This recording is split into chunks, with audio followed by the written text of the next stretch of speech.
everyone. Welcome back to actually a very impromptu show with Nani and Jen. Hey, Nani, welcome to the show again. Hey there. Welcome back, everybody. Yeah. Okay, so backstory. The reason why we decided to do this impromptu video, honestly, we have no idea where this is going to go. But part of what inspired us to do this is we had a guest cancel on our show. I'm not going to call out any names. This has been the third time. And we are super, super patient and understanding. And that's what you all should know about us, is that we're not mad about it. Of course not. Yeah, no, we're seriously not mad about it. In fact, it really just gives Nani and I an opportunity to touch base. So a little background on how season 2 has been lately. Nani and I have been meeting on Saturdays to just really talk shop about the show and really talk about the direction of it. And of course, now at the time of this recording in this particular month, we are accepting interviews again. Although that's not the case today. So we decided to turn this on and do something impromptu. I'm not exactly sure where it's going to end up yet. I don't know if it's going to be in our public podcast show or our soon to be exclusive podcast show for our members, but I guess we'll find out when we get there. So I thought I would start just by checking in with you, Nani, and see how things are going. Things are going. Yeah, still in quarantine. We're here in October. We have officially been in quarantine for basically the whole year. Yeah, the world still feels like it is exploding around us. Mm-hmm. And it doesn't look like October is going to bring us any kind of calm energy. It's coming with the same energy that we've already been experiencing for the first part of the year. And so, yeah, what a year it's been and continues to be. But with that said, I'm doing great. I feel good to be here in our little working sesh this morning. And yeah, not mad at all that our interview canceled, because that just gives us some more quality time together to record some fun kind of non-productive content for you guys, because we know you really like that. Yeah. We have found, actually, fun fact is that since we've come back for season 2, Nani, our top episode that's been downloaded is our first episode back, the trailer episode. Oh, wow. Okay. Yeah. And so I was just looking at that just now, and there's no other episode yet that has reached that number of downloads. And so again, it's a testament to I think how much people like to hear us talk. So I don't know, what do we talk about, Nani? Like, what do you think people like us for? I have no idea. I think that people are just curious about our thoughts on certain topics. So again, if you guys have specific topics or themes that you want us to just banter about, explore, share our thoughts, do some kind of in real time research on, you can always text us at 415-484-8329. I almost forgot the number, but there it is. Yes. Yeah, I have it memerized now too. I can even say it. 415. Wait, shit. 415-484. You got this. Yep. 8329. So 415-484-8329. So yeah, like I said, we are doing impromptu conversation. And part of that is because we have an upcoming membership program where if you want to get down and dirty with Nani and I, figuratively speaking, we are planning on providing a private podcast dedicated to our loyal listeners that just really enjoy hanging out with us. And so I don't know if by the time this comes out, we'll have clear details on it, but that's just a hint for people. And if you want to learn more, just check out the show notes of this episode, wherever it's going to end up showing. Who knows if it's going to be like a bonus episode, but there you have it. So who knows, Nani, I'm kind of thinking out loud that this can be our bonus episode to kick off Filipino American History Month. If I can get Dennis to edit this right away, we can make it a Filipino American History Month, you guys. Yeah. And so in case anyone is wondering, I guess that's what we should have started with, right? Yeah. So again, to our listeners, like this is real. Like we are literally coming up with this right now because we can. And so because we got time today. Yes. Yes, we do. And we look nice today. We look pretty today. And so we got all cute for you guys. So we hope that you're watching this on YouTube. One day. Yeah, YouTube. Probably sooner than later. I think this is going to be one of those where I'm just going to like send off to Dennis and then he'll just, post it on there. Oh yeah, like the trailer. Yeah, just like clean it up a little. So with that said, I want to go ahead and just educate our listeners. If this is the time you're learning that October is considered Filipino American History Month, there is a website that you can go to. You can visit the Filipino American National History Society website. So that is FANHS-national.org. And I'll have that in the show notes for all of you so you can better educate yourself. And we've actually referred to this website last year when figuring out what our theme should be for Filipino American History Month of last year. And last year it was, what was it? It was Pinays. It was about Pinay visionaries. Yes. It was all about promoting Pinay visionaries. And our listeners last year really participated and just nominated all the incredible women in life that they considered a visionary. And so this year, according to the Filipino American National History Society, or FONS, I think is how they pronounce it for short, this month we are celebrating Filipino American activism. And so let me just read a little background for all of you if you are too lazy to visit the website. And I'm also just trying to fill in time because why not? And Nani will tell me if I get cut off. So here we go. Nani can just sit there and look pretty. We're making it easy for you. Yeah, we're making it easy. So here, check this out. And I will sit and look pretty in the meantime. Yes, thank you. Yeah. I mean, someone's got to do that. So we both are pretty. I'm better at doing that than reading out loud. So I will leave the smart things to you. Okay. I'm just reading. I don't know if like reading is smart, but it's fine. If you think that's smart, awesome. I'm smart for reading. Okay, cool. So if you heard me try to read out loud, you would not think I was smart. Oh man. I am smart. I'm not putting myself down. I know I'm smart, but the way that I read is just, it's not fun for anyone. That's so funny. So a little background here about, I think this is talking about the history of Filipino American History Month. So Filipino Americans are the second largest Asian American group in the nation and the third largest ethnic group in California. So shout out to Cali, where actually most of our listeners are from. Our area code for our phone number is actually dedicated to the Bay Area. So shout out to all of you there. Yeah, I don't know, just for being there, really. And supporting our show. Yes, and supporting our show. So celebration of Filipino American History Month in October commemorates the first recorded presence of Filipinos in the continental United States, which occurred in October 18, 1587, when and I'm going to butcher this, Luzones Indios came ashore from the Spanish galleon ship called, and I'm going to butcher this too, Nuestra Señora de Esperanza. I think that's a ship name. And landed at what...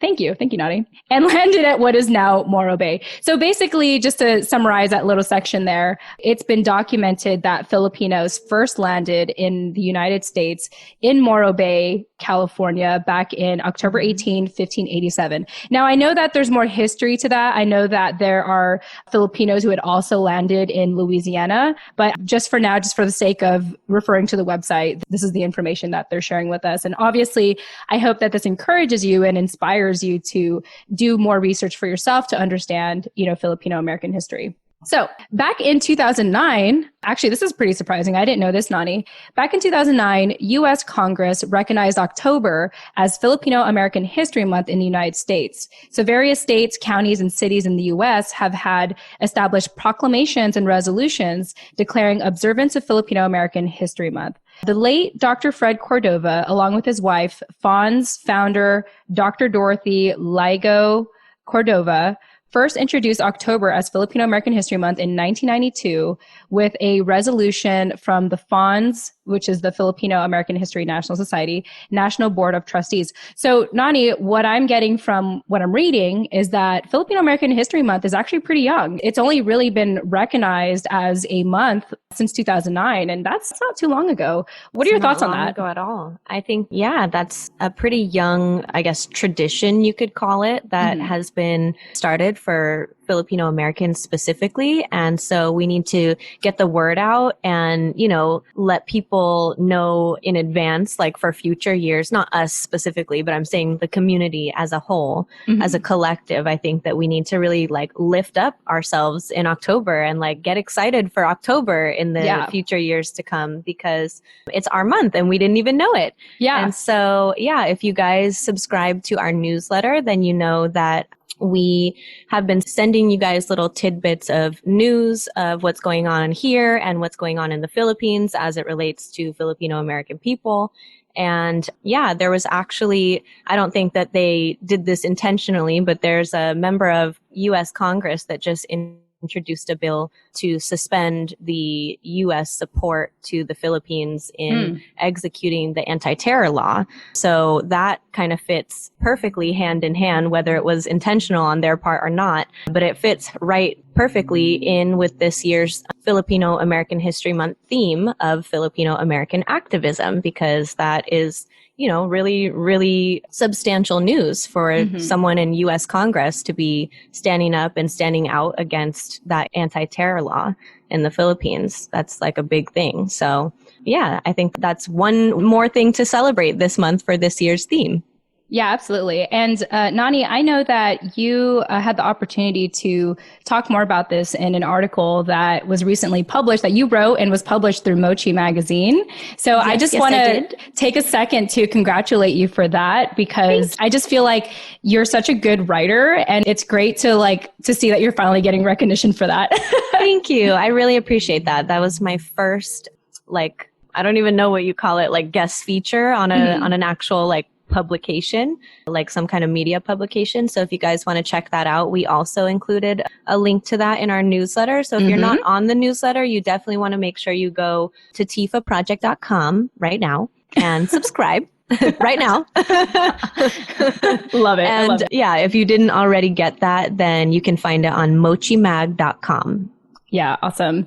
And I do want to share with people, in case you're maybe not so ready to give up your email address, which I completely respect, you could actually get a copy of our newsletter without subscribing by visiting our Facebook page. So our Facebook page, every time we have the newsletter out, it automatically gets pushed there. However, if you want to get updated as soon as it's available, please subscribe. And also it tells us that you are invested in our community and you want to grow with us and learn with us and, document our stories together. So, rather than being that creepy person that's just always watching from afar, trying to do things incognito, let us know you're around and show us your support by subscribing to our newsletter. Yeah, reach out the same way that you guys have been so inclined to reach out to us via DM or commenting, sharing on stories on Instagram. We want you guys to engage with us the same way in the newsletter, which you have been. So thank you for that. And we hope that, the content that we are pushing out is kind of, you feel that that's really in response to the feedback that you've given us so far.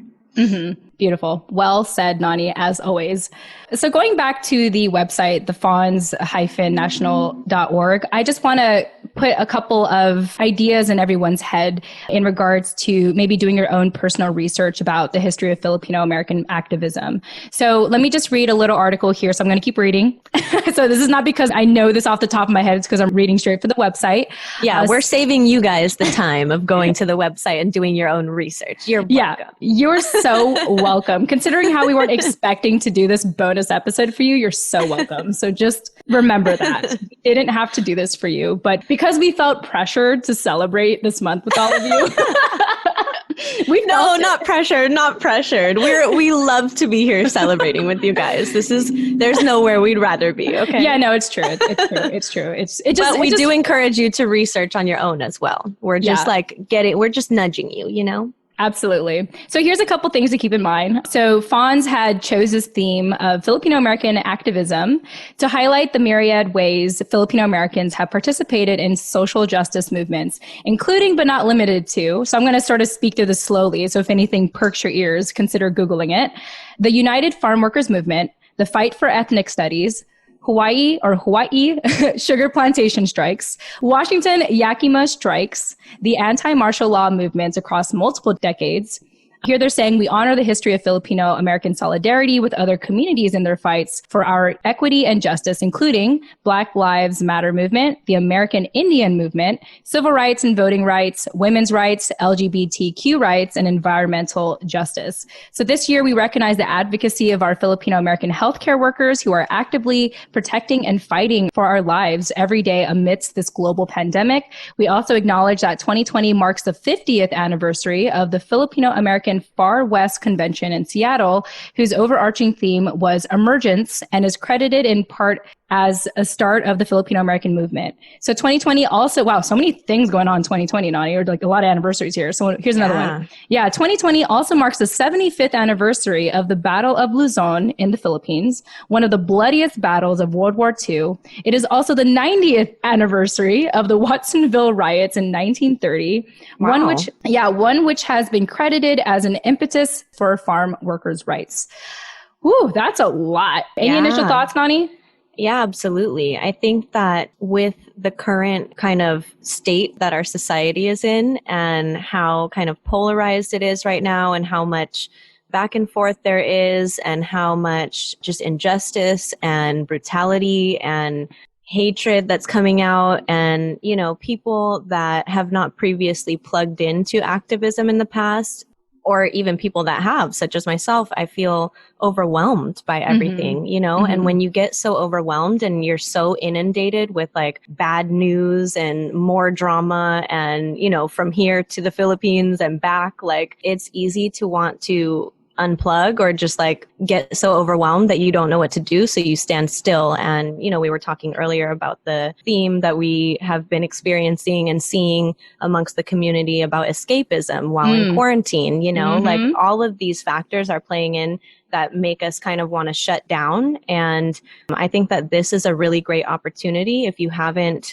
really like known how to plug in before, this is a great way to do it through learning about our history and literally connecting it to things like the Watsonville riots history and the history of other communities such as the Black community, Palestine, all of the other things that are going on right now, and really see it as an opportunity to connect the dots and see how all of our struggles amongst all these different Black and Brown communities are really shared. You know, there's really like a common denominator in all of these kind of histories. And so once you see that, I think it helps you better understand your own history and our own kind of culture, the history of our culture, but also it can really encourage you or lead you to ways that you can plug in today, because we don't all need to plug in the same way. We don't all need to attend protests or write blogs or, you know, whatever the ways that you see people kind of contributing to their communities and trying to support social change. So, you know, learning about your own history and about your own culture, I think is a great way to kind of develop your own unique tie to it, I guess. Right. Absolutely. And I think that the common theme we hear on the show is that a lot of our, you know, fellow individuals who identify or that are of Filipino descent, a lot of them feel like they don't feel Filipino enough, or they don't know enough of being Filipino, or they don't know how to preserve the culture. And I remember we had a recent conversation where, yes, it's about preserving the culture and it's also about evolving the culture. Yes. And you can contribute today. Like what you're doing it helps contribute to the evolution of our culture, because one day our community will look back at this time and think that we were the traditional, you know, Filipinos, Right. you know, so imagine that in your head thinking like, oh, I'm not like your traditional Filipino from the Philippines. It's like, well, you know, generations from now, people are gonna be like, oh, I'm not your traditional Filipino when we first moved here, you know, the second, third generation. I'm like fifth, seventh generation now, you know? Yeah. And so, you know, just know that you are adding to the culture and you are setting the foundation for a new normal in terms of traditional Filipino culture. Yeah. And one more thought about that, actually, that I've actually been thinking about for a long time now is that in talking about evolving our culture and also highlighting again what's going on with the Black community today in America and just the fight that we're seeing them go through. And a lot of people are kind of like, how do I make a personal connection to this, or how can I plug into this? I think that the state of our like Fil-Am community or culture can really learn a lot from the Black community in like how far they've come. I mean, just to think that slavery was a thing like 60 years ago or 70 years ago, that's not that long ago. And so, you know, even just looking at your parents' generation, your grandparents' generation, and learning about their experiences, I think that we have a lot to learn. There's a lot that we can pull from the Black community in order to, you know, improve ours. They have been kind of like a catalyst in the Black and brown spaces of really lifting up that oppression and advocating for change. And so I think that we can pull a lot of inspiration from that, from their history as well. Yeah, I love that you say that because, and I'm late on this, but I recently watched Black Panther for the first time. And it was a very, like, even though it's, you know, fictional, it does reference to like historical stuff. And I don't know how to say that like fancier than historical stuff. Historical references. It references historical references. Anyway. The thing, yeah, I know what you mean. The thing that we know what you mean. Okay. Thank you, everyone. Love you all. What really stood out to me in that movie is that there's a character, I'm not going to like spoil it for people if you haven't watched it yet. Although if you haven't watched it yet, why have you not watched it yet? You like, don't be a late bloomer like me. Oh my God, I haven't watched it. Oh my God, you need to watch it. I don't even know what you're talking about, actually. Yeah.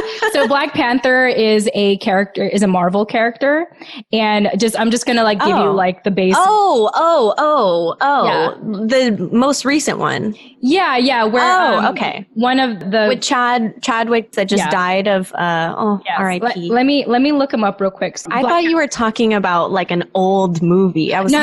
Black Panther. No, of course. I've seen Black Panther. I went to see that like 3 or 4 times in the theater. Oh, okay. Well, then I don't have to explain shit. But briefly, let me just share, not to spoil anything for anyone, but let me just share what really resonated with me. And it was that one character that was raised half, what they call it, a Wakandian or something. But you know, he was like half from Wakanda and like half American. And the rest of his life, like, you know, from being a kid till his adult life was all about going back to the motherland, like going back to Wakanda. Yeah. And that actually, just by the way, his home in America was in Oakland. So shout out to Oakland. Oh, that's right. That's right. And the producer is from Oakland also, too. Yes, exactly. I love that. I love that so much. So we love this movie, you guys, if you haven't seen it. I mean, I'm sure you all have seen it already, but if not, you can always watch it again. It's that good. Yeah. You totally can. So yeah, that like his story like really resonated with me because there's just that pain of feeling like you were removed from your motherland, or you hear so much about it and you only know so much. And it's about like kind of going back there and everything. What I love the most about that movie, Nani, is just the fact that like society has told our Black community that they're not worthy, that, you know, that there are a lot of things that they're less than. And yet you have this place like Wakanda where it's like, oh my God, these are like the most badass people with like the best resources in the world. And to me, it makes me think like as Filipinos, we should feel that way too about our own motherland. Because that's a reason why we were colonized so much, is because we had so many rich resources in the Philippines. Right. And it was a central point for war. It was a good point for everyone. So, exactly. So it's interesting. And I like how you mentioned, like, you know, we should model what the Black community is doing for us, because I see that. I see what you're saying. It's like, oh my gosh, like I started watching Black is King with Beyonce on Disney. And I was like, oh my God, like just the words that she's saying. I forgot the opening line, but it was something about like, it's okay to come back home, or it's okay to come back into yourself. Yes. I was like, oh my God, like that, like, speaks to me. Yeah. Yeah, it's beautiful. Yeah. So I have goosebumps. That was good. Yeah. That is what I was trying to say, you guys. I know I was like going in circles because I couldn't articulate myself, but that's what I was trying to say. Okay. Yeah. We should look to the Black community as a great model example of how to kind of pull ourselves out of this like so deeply colonized culture that we are so immersed in that sometimes we can't even recognize it, right? Mm-hmm. Yeah, for sure. It's like we only know the story of being less than.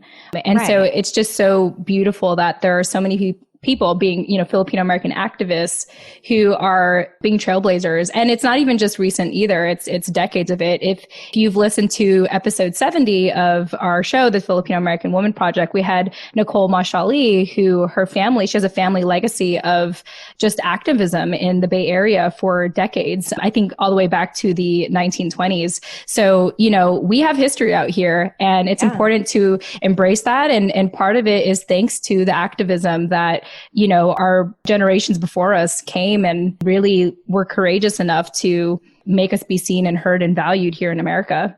Yeah, I saw a meme the other day on social media that said, I can't remember exactly what it said, but it said something about our ancestors' stories, of struggle were lost on colonial ears. Or something like that. And that it's really our job to lift up those stories and to first and foremost, before we can lift them up, learn about them ourselves, because a lot of us are so disconnected from them. So obviously that's what we do here on the show. But if you haven't already heard Nicole's interview, which is again, episode 70, that is also a really, really great and on-topic interview for this month's theme.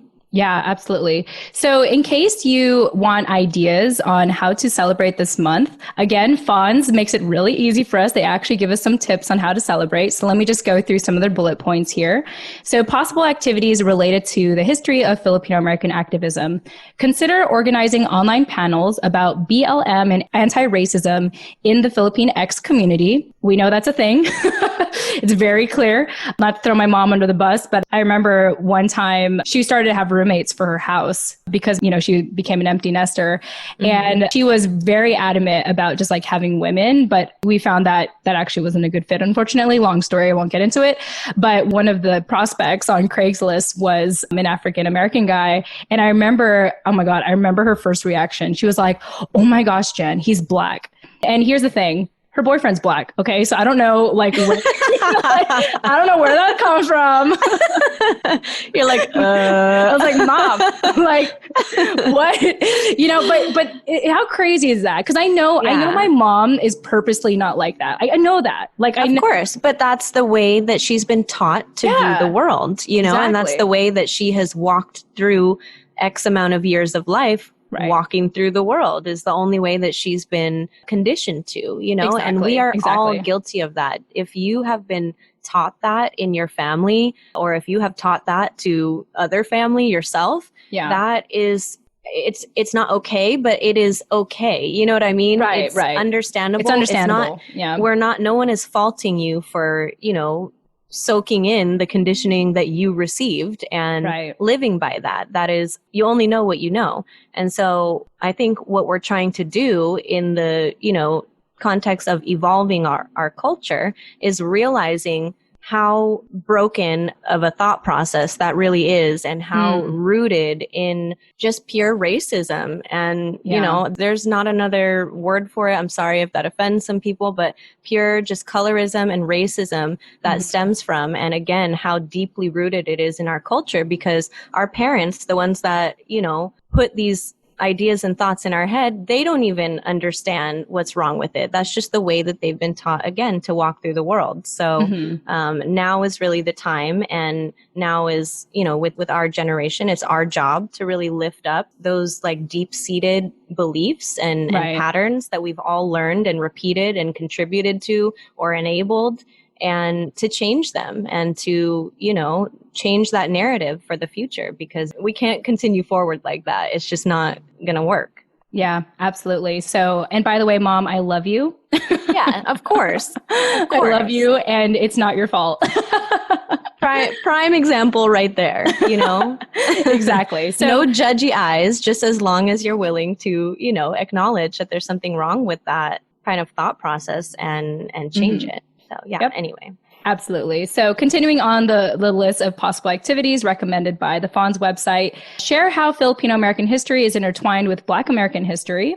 The next one is interview community organizers, have them talk about their work in solidarity with BLM, LGBTQ rights and women's rights, etc.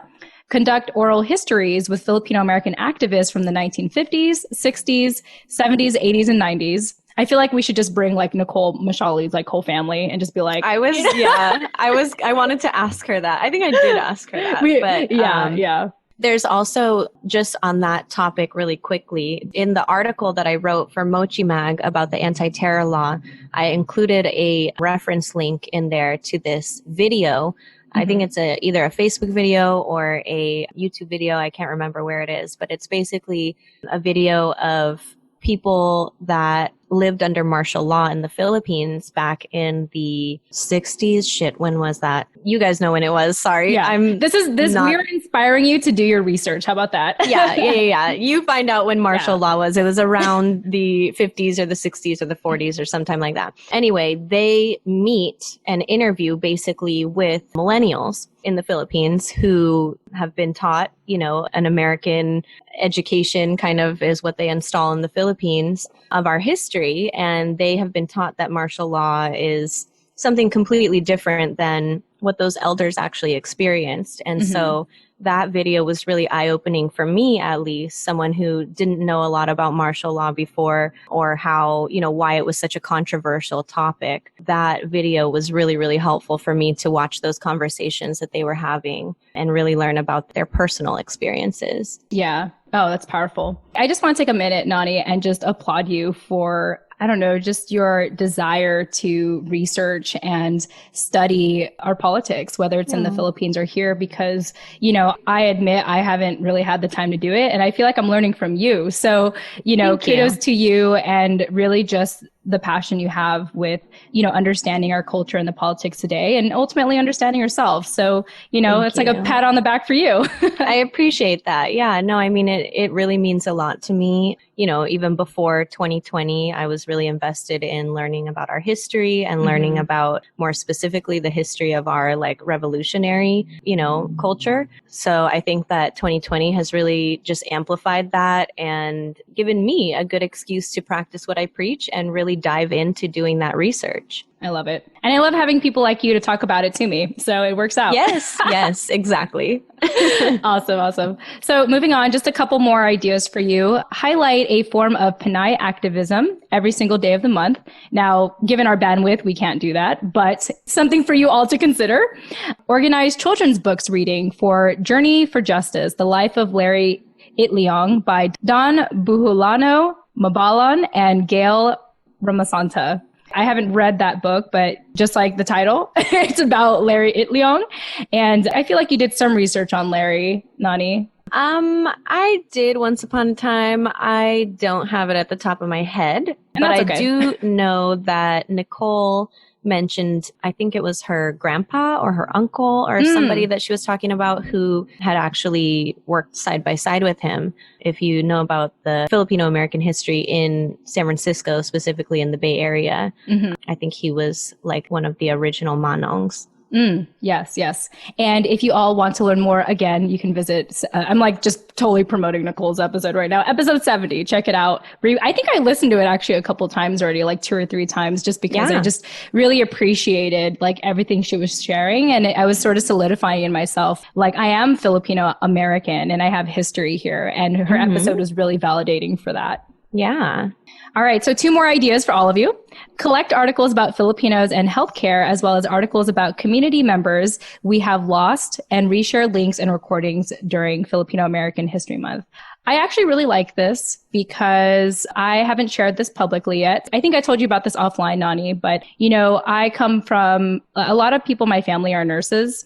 And I won't disclose specifically who this is because in order for this particular person to go back home, it can't be said on paper that they passed of COVID. So I'm not going to be specific about it. But what I will share is that unfortunately, one of my relatives who is a nurse accidentally brought COVID home. And unfortunately, someone in the family passed as a result of it. And so it's very sad. As much as I like to say that this is all like bullshit and it's stupid and stuff like that, it is a real disease. Yeah. And I just wanted to share that story because of this activity, just be like, like my family has been impacted by it.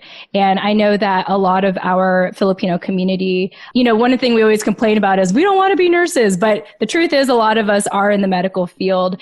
And so we really have to give it to the nurses, the doctors, the healthcare workers in our Filipino American community. They are the real activists. They're keeping people alive. Seriously, like on the front lines, quite literally risking their lives. To, fight for us and keep our communities safe. So yeah, absolutely. Yeah. And thinking about like how a lot of us may be, not to minimize this in any way, but like for a lot of us to be like, oh, this time has slowed down. I'm not as productive as I used to be. It's like our healthcare workers haven't taken a break since this has started. Yeah, in fact, I think Filipino nurses are dying at like a disproportional rate, or at least being infected with COVID and, having to get treatment for it. So yeah, we do absolutely want to highlight that and applaud and thank and just show so much appreciation and love. Absolutely. So that is one awesome activity that I encourage you all to do, even if it's just to highlight someone in your personal, IG feed or anything. But that's a great activity. Spread the love, y'all. Yeah, spread the love. So the last thing is, sort of ties into the last one. Conduct Filipino American History Month video memes of nurses, doctors, and caregivers in our lives who can do mini interviews or snippets about their experiences in the 60s and 70s, or what it's been like to work during the COVID pandemic. Ooh, it's so crazy how current. I mean, I just think this theme of Filipino American activism is so fitting for this. It's just so on point. Yeah. It couldn't have come at a better time. Yeah, absolutely. So anyway, happy Filipino American History Month, everyone. Welcome to this beautiful month. I hope you enjoy this bonus impromptu episode. Oh, there's one more thing I wanted to share. We actually did have someone reach out to us through our phone number, Nani, who wanted to nominate, let me see if I'll just pull it up on my phone, who wanted to nominate a Filipino American activist, which actually I think they wanted to nominate a Filipino Canadian activist. So just give me 1 second here. Okay. And pull this up. And I'm okay with that. I was like, hey, if anyone's texting me, like, I'm here for it. Again, spread the love. Yeah, exactly. There's activists all over the world. It just so happens that we're doing Filipino American activists. However, if you're listening to the show and you want to contribute, I'm not going to censor you. So here we go. Of course. Of course, we're not haters. Yeah, exactly. You can be Canadian and still be shot out on our Filipino American show. Exactly. Let me see if I could find it real quick. Oh, was it email? Oh, email. It was email. I got this. It was like one of our last, like the last email we sent out to everyone. So, here we go. I got it. Okay. Here it is. So shout out to Sandra Nomoto. So Sandra sent us an email after one of our newsletters, which, by the way, you can all subscribe for by visiting tfawproject.com or in the show notes of this episode. Nani and I, if we haven't stressed it enough, are setting healthy social media boundaries for ourselves. And so the way that we feel most connected with you or want to engage with you is via email or text message. So just as a little reminder there for all of you. All right. So anyway, moving on. Can't stress that enough. So by Sandra Nomoto, thank you so much, by the way, for texting us. It's always great to hear from all of you, especially via text, because it's like, oh, cool. That means we don't have to check our social media. So she says, anything to stay off Instagram. Yeah. We're like trying to avoid it now in a lot of ways. So hi, Jen and Nani. My pick for Canadian Pinay activist is Charlene Sayo. Now, she's been doing work since the 90s when I interviewed her for Christian Ed High School Project when we were exploring the treatment of Filipina caregivers in Canada. And then she says here she probably won't remember that time in her life. But she shares an article here, or she shares her website. So if you want to learn more about Charlene Sayo and who she is today and what she's up to, you can visit her website at charlenesayo.wordpress.com. And there's a specific way to spell it. So I will provide that in the show notes for all of you. I didn't even realize, I'm actually kind of curious if there's other places outside of the US that have like let's say a Filipino Canadian History Month, And so if you are a listener who is not in the United States and you want to give a shout out to your Filipino, fill in the blank, where you're living at History Month, let us know, because then maybe we can give you a shout out in the upcoming episodes. Yeah, I wonder if Filipino like hyphenated Filipino History Month is a universal thing, or if we just, I know in the Philippines, October is, or maybe it was just October 1st. I don't know if it's a day or the whole month that's Indigenous Peoples Month or day. But yeah, I heard about October that. that's what is happening in the Philippines for October. And then here it's Filipino American History Month. So yeah, it's just all around, like universally, or at least from here to the Philippines, you know, the time to be celebrating our freaking selves. Yep, absolutely, absolutely. Nani, any final thoughts on Filipino American History Month at this time? I don't know why, but I'm thinking of Maria Ressa, and I don't know if she would be on this show. Maybe we can cut this part out. This is just between you and I, but I would love to interview Maria Ressa. She did do an interview with TFAW, with the TFAW podcast. So I feel like, why would she not be open to doing it with us? Right. I don't know if she like requires, you know, us to be like big famous stars or anything to talk to us, but she doesn't seem like that type of person at all. But she is someone who is probably the most known of our generation, or at least this time, someone who is really, really pushing a hard line with her activism through demanding and defending press freedom and the attack on press freedom, specifically in the Philippines. She's a great, great journalist, a great reporter. She has so much insight. She's so smart. She's not scared at all. You know, I think a lot of us face the issue, at least a lot of us who have been in community organizing or activism spaces in the Filipino or Filipino American community, are always kind of like, ooh, this is something that I see really needs attention and could use my support, and I really want to plug into it, but I'm scared because, you know, I could be, I'm not special, you know, none of us are exempt from basically the attack on human rights from the Philippine government right now. And so a lot of people are scared to speak up, but that's exactly what they want. You know, that's exactly what they want you to feel. And so I think Maria Ressa is just such a catalyst, you know, like she's already been locked up in and out of jail, and she continues to really push like a hard line for defending press freedom. So I just want to shout out to her. She would be someone that I would want to highlight for this month, and that I would, again, we're giving you all these amazing resources for you to go and do your own research. I would highly recommend you go and research her. She has an episode out on the TFAW podcast that you can listen to. She has a recent documentary. I don't know if it already came out or if it's still TBD. I did watch it because I had like a private link to it, called 1,000 Cuts. So good. Oh my God. It's such a good documentary for Filipino American activism history. You know what I'm trying to say? Filipino American History Month with the theme of activism. This documentary, it's called 1,000 Cuts. If you can find it somewhere online, highly recommend you watch that. Awesome. And when I go back to this, we will make sure to include that in the show notes so you can look that up later. Yeah, I'm just happy. I can't believe that this is our second year now, Nani, celebrating Filipino American History Month. I know. We have a little tradition. Yeah, we have this new tradition now. Actually, this is a great way to tie into the next topic I want to get into. But next year, I really do want to celebrate, I think it's the month of May, where it's about mental health awareness.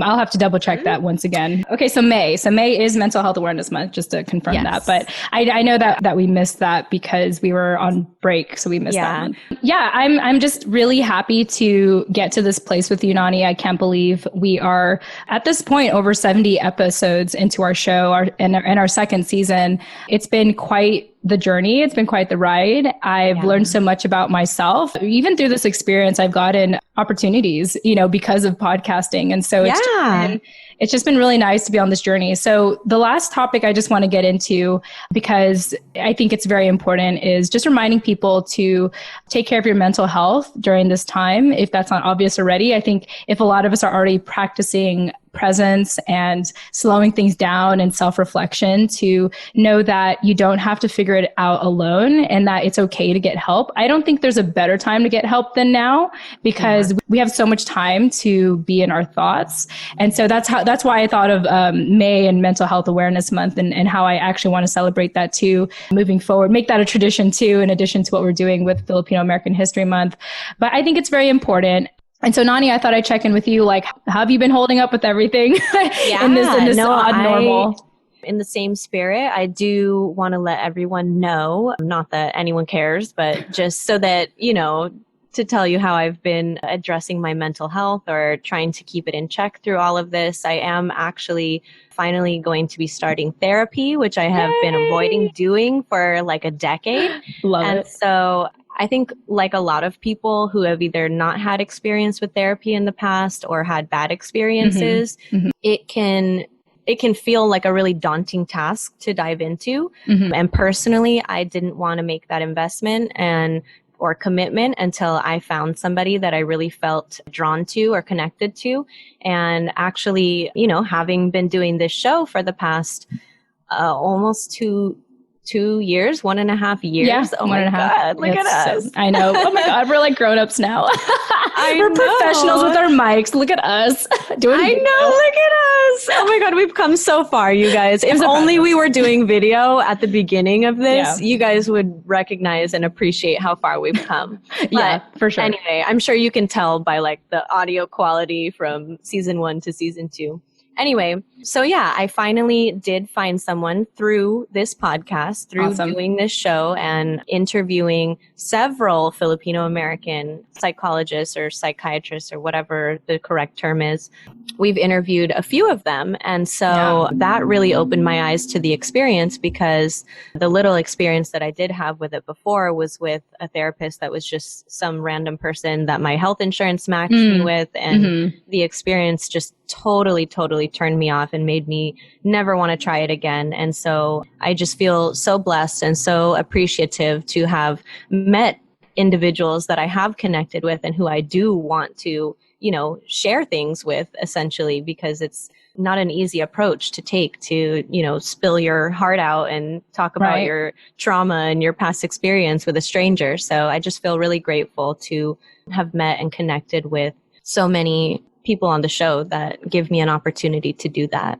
Yeah. And I'm just so excited for you, because I know we've been talking about this for some time now. And I mentioned that I have a really good friend, shout out to Giselle, who is listening to the show from like the very beginning. And it reminded me of my own like early stages of seeking out a therapist. And today I have a counselor that is amazing. I really appreciate her. I talk to her every week or almost every week, basically. And it's just been it's like, do I need it? Like, I could probably live without it. But honestly, like now that I have it, it's like, I can't live without it. You know what I mean? It's like that thing. It's like you realize that you were putting up with more than you should have. And it takes a certain person or a professional to say, like, you don't have to carry that weight in that kind of way anymore. You can ask someone else to help you carry the weight, or you can help you work through it.